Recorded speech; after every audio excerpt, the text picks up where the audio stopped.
بسم اللہ الرحمن الرحیم۔ السلام علیکم ناظرین، طریق سے رائے چینل میں خوش آمدید۔ آج کی اس ویڈیو میں ہم آپ کو اس بات سے آگاہ کریں گے کہ بنی اسرائیل کون ہیں، کس پیغمبر کی اولاد ہیں، اور یہ فلسطین کو لے کر مسلمانوں کے اتنا خلاف کیوں ہیں۔ بنی اسرائیل یعنی یہودیوں نے کئی پیغمبروں کو قتل کیا، جن میں حضرت زکریا علیہ السلام اور حضرت یحییٰ علیہ السلام بھی شامل ہیں۔ حضرت ابراہیم علیہ السلام کے بڑے بیٹے یعنی سیدنا اسماعیل علیہ السلام تھے، جو کہ حضرت بی بی ہاجرہ رضی اللہ تعالیٰ عنہ سے ہیں، اور چھوٹے بیٹے حضرت اسحاق علیہ السلام ہیں، جو کہ حضرت سارہ رضی اللہ تعالیٰ عنہ سے ہیں۔ حضرت اسماعیل علیہ السلام مکہ مکرمہ میں رہتے تھے، جبکہ حضرت اسحاق علیہ السلام کا مسکن بیت المقدس تھا۔ حضرت اسحاق علیہ السلام کے بیٹے حضرت یعقوب علیہ السلام تھے، اور اسرائیل حضرت یعقوب علیہ السلام کا ہی لقب تھا۔ اسرائیل کے معنی ہیں عبداللہ یعنی اللہ رب العالمین کا بندہ۔ بنی اسرائیل یعنی یہودی حضرت یعقوب علیہ السلام کے قبیلے سے ہی تعلق رکھتے ہیں، جس کے بارے میں آج ہم آپ کو مکمل تفصیلات فراہم کریں گے۔ سب سے پہلے ہم اس خواب کا تذکرہ کریں گے کہ جس کو بنیاد بنا کر بنی اسرائیل یعنی یہودی یہ سمجھتے ہیں کہ ارض فلسطین یعنی بیت المقدس ہماری جاگیر ہے، اور اس بیت المقدس پر کسی اور مذہب کا کوئی دعویٰ نہیں ہے، اور یہ زمین یعنی ارض فلسطین اللہ رب العالمین نے یہود کو ہی عطیہ کی ہے۔ حضرت اسحاق بن ابراہیم علیہ السلام کے دو بیٹے تھے۔ بڑے بیٹے کا نام مہیس اور دوسرے بیٹے کا نام حضرت یعقوب علیہ السلام تھا۔ ایک دن حضرت اسحاق علیہ السلام نے یہ فرمائش کی کہ انہیں شکار کا گوشت کھلایا جائے۔ یہ سن کر مہیس شکار کرنے نکل گئے، جبکہ والدہ نے حضرت یعقوب علیہ السلام کو یہ کہا کہ تم جلدی سے بکری ذبح کر کے اپنے والد کو گوشت پیش کر دو اور ان سے دعائیں لے لو۔ جب مہیس واپس لوٹے اور یہ معاملہ دیکھا تو مہیس حضرت یعقوب علیہ السلام کے خلاف ہو گئے۔ چنانچہ ماں نے یعقوب علیہ السلام کو مشورہ دیا کہ وہ اپنے ماموں کے پاس ہاران چلے جائیں۔ چنانچہ حضرت یعقوب علیہ السلام جب ہاران کو روانہ ہوئے تو راستہ میں ایک پتھر کو تکیہ بنا کر سو گئے۔ آپ علیہ السلام نے خواب میں دیکھا کہ زمین سے آسمان تک ایک سیڑھی لگی ہوئی ہے، اور اس کے ذریعے فرشتے اوپر نیچے آ جا رہے ہیں۔ اسی دوران اللہ رب العالمین نے آپ سے مخاطب ہو کر فرمایا، میں تمہیں عن قریب برکت دوں گا اور تمہاری اولاد کو کثیر کر دوں گا۔ یہ زمین تیرے لیے کر دوں گا اور بعد میں تیری اولاد کے لیے۔ سامعین، یہی وہ خواب ہے کہ جس کو دلیل بنا کر یہودی دعویٰ کرتے ہیں کہ یہ زمین یعنی فلسطین ہمارے لیے ہے۔ حضرت یعقوب علیہ السلام یہ خواب دیکھ کر نہایت خوش ہوئے۔ آپ نے یہ نیت کی کہ یہاں جہاں یہ خواب دیکھا تھا وہیں وہ اللہ رب العالمین کی عبادت کے لیے ایک گھر تعمیر کریں گے، اگر وہ سلامتی کے ساتھ واپس اس سرزمین پر آ گئے یعنی فلسطین، اور اپنے مال کا 10واں حصہ اللہ کی راہ میں خیرات کر دیں گے۔ چنانچہ اس جگہ یعنی پتھر پر آپ نے تیل مل دیا تاکہ جب بھی اپنے وطن واپس پہنچیں تو اس پتھر اور اس نشان کو دیکھ کر آپ اسے فوراً پہچان لیں۔ چنانچہ آپ اپنے ماموں کے پاس ہاران پہنچے، جہاں آپ کا نکاح آپ کے ماموں کی صاحبزادی سے ہوا، اور کچھ عرصہ مقیم رہ کر واپس کنعان یعنی فلسطین کو روانہ ہوئے، جہاں آپ کی ملاقات اپنے بڑے بھائی مہیس کو ہوئی، اور آپ دونوں کے اختلافات ختم ہوئے، اور حضرت یعقوب علیہ السلام اس پتھر کی تلاش میں نکلے جہاں 20 سال قبل آپ علیہ السلام کو وحی کے ذریعے اللہ رب العالمین نے بیت المقدس کی خوشخبری عطا فرمائی تھی۔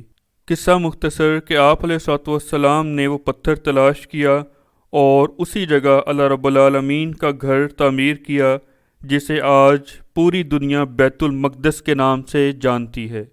حضرت یعقوب علیہ السلام سب سے زیادہ محبت حضرت یوسف علیہ السلام سے کرتے تھے، جو کہ ہم سب جانتے ہیں۔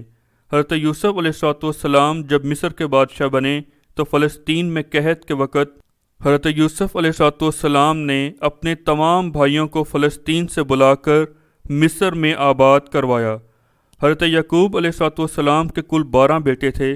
یہ مضبوط ہوتے چلے گئے، اسی لیے فرعون نے ان پر ظلم کرنا شروع کیا اور آخرکار بنی اسرائیل کو ایز اے ہول اپنا غلام بنا لیا۔ لیکن 400 سال بعد انہی 12 قبیلوں یعنی حضرت یعقوب علیہ السلام کے 12 لڑکوں میں سے ایک لڑکے جس کا نام لیوی تھا کے قبیلہ میں حضرت موسیٰ علیہ السلام کو مبعوث فرمایا، جنہوں نے بنی اسرائیل کو فرعون کی غلامی سے نجات دلائی اور انہیں اپنے ساتھ فلسطین کی جانب لے گئے۔ حضرت موسیٰ علیہ السلام نے بنی اسرائیل کو جب یہ کہا کہ فلسطین پر حملہ کرو تو بنی اسرائیل نے جواب دیا کہ آپ اور آپ کا رب ہی جا کر لڑیں، ہم نہیں لڑتے۔ اتنی سخت ترین بات پر اللہ رب العالمین نے بنی اسرائیل کو یہ سزا دی کہ یہ وادی تیہ میں بھٹکتے رہے اور یہ ذلت ان کے لیے 40 برس تک قائم رہی۔ اس عرصہ میں یہودیوں کی ہلاکت 3 لاکھ سے زائد بتائی گئی ہے۔ حضرت موسیٰ علیہ السلام کے بعد بنی اسرائیل فلسطین میں کافی عرصہ تک رہے، یہاں تک کہ اللہ رب العالمین نے حضرت یعقوب علیہ السلام کی اولاد یہودا میں سے حضرت داؤد علیہ السلام کو مبعوث فرمایا، جنہوں نے یروشلم کو فتح کر کے اپنی سلطنت قائم کی، اور ان کے بیٹے یعنی حضرت سلیمان علیہ السلام نے یہاں عبادت گاہ یعنی ٹیمپل آف سولومن بنایا۔ اب بنی اسرائیل کی سب سے بڑی طاقت یہودا کی اولاد بن چکی تھی، کیونکہ حضرت سلیمان علیہ السلام جو کہ دنیا کے سب سے بڑے حکمران تھے کا تعلق یہودا سے تھا، جو کہ حضرت یعقوب علیہ السلام کے ایک بیٹے ہیں۔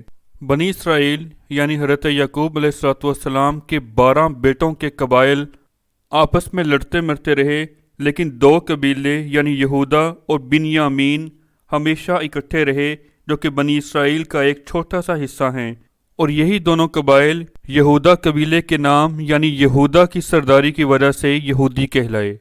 حضرت سلیمان علیہ السلام نے اپنے عہد یعنی 961 قبل مسیح سے لے کر 922 قبل مسیح کے دوران جنات کی مدد سے مسجد اقصیٰ کی تعمیر کروائی۔ 586 قبل مسیح میں بابل کے لوگوں نے یہودیوں کی اس ریاست پر قبضہ کر کر انہیں اپنا غلام بنا لیا۔ اس وقت بابل کا حکمران بخت نصر تھا۔ اس واقعہ کے وقت یہودیوں کی کل تعداد تقریباً 50,000 کے قریب تھی۔ اسی زمانہ اسیری کو یاد کر کے یہودی آج بھی توریت پڑھ کر روتے ہیں اور سلیمان کے روزے رکھتے ہیں۔ یہ تباہی 588 قبل مسیح کے لگ بھگ کا واقعہ ہے۔ 539 قبل مسیح میں ایران کے پہلے کسریٰ یعنی خسرو، جسے بائبل میں خورس کے نام سے یاد کیا جاتا ہے، اس نے بابل کو فتح کیا تو اس نے یہودیوں کو واپس فلسطین جانے کی اجازت دے دی۔ اس کے بعد یہودی عیش و عشرت میں پڑ گئے، اور جب 332 قبل مسیح میں سکندر اعظم نے ایران کے شہنشاہ کو شکست دی اور یروشلم کی جانب بڑھا تو یہودیوں نے لڑنے کی بجائے اس کا استقبال کیا، اسی لیے یہ ارض مقدس خون ریزی سے بچ گئی۔ 165 قبل مسیح میں بنی اسرائیل نے یہودی سلطنت کی بنیاد رکھی، جس کے 100 سال بعد اس سلطنت پر سلطنت روم کا قبضہ ہوا۔ 70 عیسوی میں یہودیوں نے پھر بغاوت کی، جسے شہنشاہ ٹائٹس نے کچل دیا اور یہودیوں کو ان کی سلطنت سے نکال دیا گیا۔ 118 سے 138 عیسوی تک روم کے بادشاہ ہیڈریون نے یہودیوں کو بیت المقدس آنے کی اجازت دے دی، لیکن پھر سے بغاوت کرنے پر بیت المقدس کے شہر کو مکمل تباہ کر کے یہودیوں کو غلاموں کے طور پر بیچ کر شہر بدر کر ڈالا۔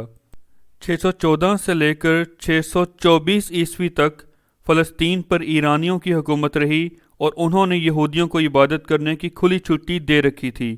اس کے بعد بازنطینی حکومت نے بیت المقدس کی کنجیاں حضرت فاروق اعظم عمر ابن خطاب رضی اللہ تعالیٰ عنہ کے حوالے کیں۔ یہ مکمل تفصیلات میں تاریخ بیت المقدس میں بیان کر چکا ہوں، جو کہ چینل میں موجود ہیں۔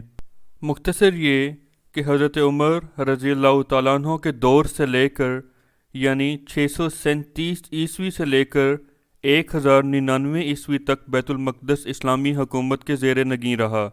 بعد میں صلیبی جنگوں کا آغاز ہوا تو بیت المقدس عیسائیوں کے قبضہ میں 88 سال تک رہا، یعنی 1099 عیسوی سے لے کر 1187 عیسوی تک۔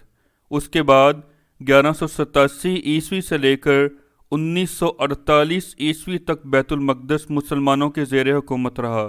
اس پورے دور یعنی 4000 سالوں میں یہودیوں کی حکومت بیت المقدس پر صرف 500 سے 600 سال ہی بمشکل رہی ہے، یعنی کہ یہودیوں کی 4000 سال تاریخ میں وہ صرف 500 سے 600 سال ہی بمشکل اس دنیا میں کسی خطے پر حکومت کر سکے ہیں۔ بیت المقدس سے جب یہ آخری مرتبہ بے دخل کیے گئے ہیں وہ واقعہ یہ ہے کہ انہیں رومن ٹائٹس نے 70 عیسوی میں بیت المقدس سے نکالا تھا، اور یہ 1917 عیسوی میں دوبارہ بیت المقدس آنے لگے، اور اس کے درمیان کے 1847 سال تک یہ پوری دنیا میں ذلت و رسوائی کا مزہ چکھتے رہے، جیسا کہ قرآن پاک میں اللہ رب العالمین نے ان پر اپنی نعمتوں کا بار بار ذکر فرمایا ہے، اور ان کی بد عہدیوں اور ان کے گناہوں کا بھی اللہ رب العالمین نے قرآن پاک میں بار بار تذکرہ ارشاد فرمایا ہے۔ لیکن یہ الفاظ یہودیوں نے آج تک نہ چھوڑے کہ یہ ہماری پرومسڈ لینڈ ہے، جیسا کہ حضرت یعقوب علیہ السلام نے ایک خواب دیکھا تھا جس میں یہ ذکر ہے کہ اللہ رب العالمین نے حضرت یعقوب علیہ السلام اور ان کی اولاد کو سرزمین بیت المقدس عطیہ کی تھی۔ اس خواب کا ذکر اس ویڈیو میں ہو چکا ہے۔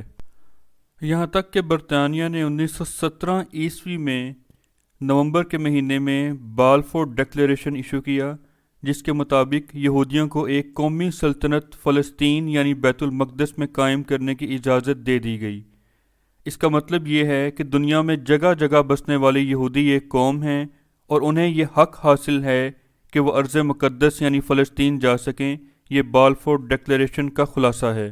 اس کے بعد ہی یہودیوں نے فلسطین کی سرزمین پر اپنے پاؤں جمانا شروع کیے، اور یہ ایسے ہی ممکن نہیں ہوا، بلکہ پوری دنیا کے بڑے بڑے یہودی سرمایہ دار اس کام میں باقاعدہ شامل تھے، اور انہوں نے اپنی یہودی ریاست قائم کرنے کے لیے ایڑی چوٹی کا زور لگایا، اور اس کام میں باقاعدہ یورپ نے ان کا ساتھ دیا، اور سلطنت عثمانیہ جو کہ کمزور ہو چکی تھی اسے یکسر ختم کر دیا گیا، اور بالآخر 1948 عیسوی میں یہودیوں نے اپنا الگ وطن بنا لیا، یعنی اسرائیل۔ وہ سب کچھ اس لیے ہوا کہ ان کے عقائد میں ان کا مسیحا یہاں آ کر ان کو لیڈ کرے گا اور ایک بہت بڑی ریاست قائم کرے گا، اور یقیناً احادیث نبی صلی اللہ علیہ وآلہ وسلم کے مطابق ان یہودیوں کا مسیحا دجال ہی ہے۔ اگر آپ کو یہ ویڈیو پسند آئی ہو تو اسے لائک کریں، شیئر کریں، چینل کو سبسکرائب کریں، اور کمنٹ سیکشن میں اپنی رائے کا اظہار ضرور کریں۔ جزاک اللہ۔